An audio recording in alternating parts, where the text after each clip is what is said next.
नमस्कार. दिनांक 15 एप्रिल. कथेचं शीर्षक आहे आमचे स्थळ सोडून शस्त्र बरसावे. एळमेल्ली गावाहून महाराज सेवेकऱ्यांसह येत असता वाटेत पावसाने गाठले. भिजलेले सेवेकरी एका दर्ग्यात शिरले, पण तेथेही कोरडी जागा नसल्याने सारे जण वैतागले. महाराज दर्ग्याजवळच्या धर्मशाळेत होते. सर्वांनी त्यांना आपली अडचण सांगितली तेव्हा महाराजांनी आमचे स्थळ सोडून इतरत्र पडावे असे पावसास सांगण्याची आज्ञा केली.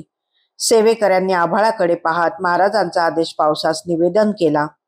त्याबरोबर पाऊस तेथे पडावयाचा थांबला. महाराजांची सत्ता निव्वळ मनुष्य मात्रावर होते असे नाही. पशु पक्षी किडामुंगी इत्यादी जीव योनीवरही त्यांची हुकूमत होती. तशीच ती निसर्गावरही होती.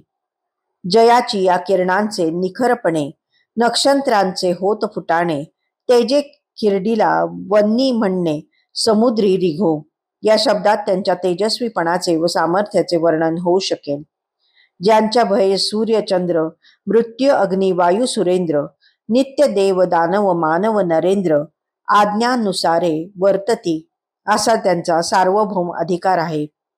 ऐसा तुबा अपरांपारू या अनंत ब्रह्मांडाचा आधारू, चराचरीचा आकारू पूर्णाधारू म्हणविले.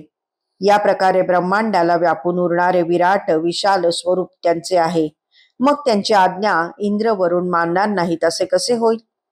महाराजांच्या चरित्रात अनेक ठिकाणी विहिरींना तळ्यांना त्यांनी योग सामर्थ्याने पाणी निर्माण केल्याचे उल्लेख आहेत. पावसाने दडी मारल्यावर दुष्काळी परिस्थिती निर्माण झाल्याने त्यांनी गणपती, मारुती, महादेव अशा देवतांवर हरभरे उधळून पर्जन्यवृष्टी घडवल्याचीही उदाहरणे आहेत. मग त्यांच्याच आज्ञेने पडणारा पाऊस थांबणार नाही असे कसे होईल? महाराजांचे स्थान अनंत कोटी ब्रह्मांडे सामावून घेणाऱ्या अवकाश पोकळीच्या मध्यभागी आहे. त्या मध्यवर्ती स्थानाची 2 वैशिष्ट्ये आहेत. त्याची एक बाजू केंद्रोत्सारी तेजानेचे बिंदुस्थान आहे व दुसरी बाजू केंद्रानुवर्ती कृष्ण विवरासमान बिंदुमय आहे. केंद्रोत्सारी स्थानातून अनंत कोटी सूर्याईचे तेजोनिधी तारे नित्य बाहेर फेकले जाऊन अगणित सूर्यमाळा, आकाशगंगा आणि जीवसृष्टी निर्माण होते. दुसऱ्या बाजूला केंद्रानुवर्ती कृष्ण विवरात अनंत सूर्यमाला गिळंकृत केल्या जात आहेत. तेथील तमोगुणी अवस्थेत या पुन्हा चैतन्यालंकृत होत असतात. एक बाजू सृष्टी निर्मात्या ब्रह्म्याची तर दुसरी बाजू संहारकर्त्या महादेवाची आहे.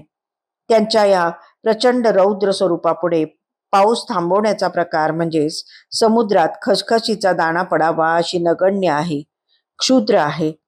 महाराजांच्या उपासकांनी त्यांचे चमत्कार घडवणारे स्वरूप पाहण्यापेक्षा त्यांच्या विराट रूपावर ध्यान केंद्रित करावे. आपले क्षुद्रत्व झटकून विशाल होण्यास हे ध्यान निश्चितपणे उपयुक्त ठरेल. धन्यवाद.